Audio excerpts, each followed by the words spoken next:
Quante persone degli sfollati dalla zona del ponte alloggiano presso di voi? 10 persone, in più ne sono in arrivo altre 3 oggi pomeriggio.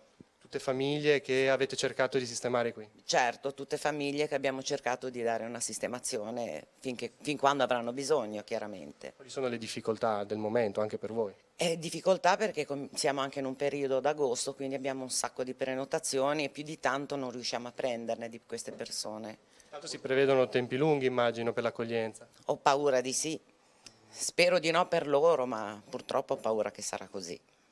Che sensazioni, che testimonianze avete raccolto da loro quando sono arrivati? Una tristezza infinita, perché non hanno niente, non hanno da cambiarsi, non li fanno entrare in casa e quindi hanno molta difficoltà.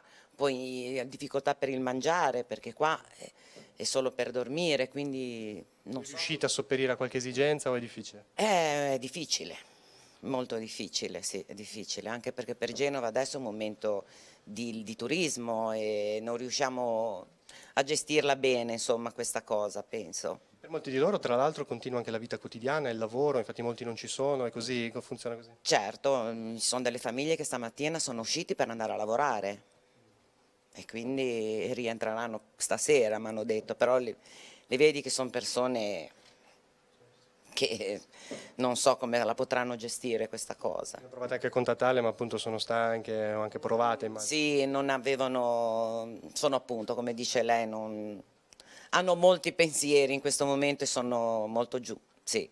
C'è una buona rete di solidarietà in città, anche dal punto di vista delle strutture, per l'accoglienza, mi sembra che funzioni questa cosa. Certo, certo, devo dire che i distretti si sono dati molto da fare, abbiamo ricevuto tantissime telefonate, c'è un bel rapporto tra albergatori e distretti sociali, quindi stanno cercando di fare il possibile come penso che lo facciamo un po' noi albergatori, quello che si può fare si fa.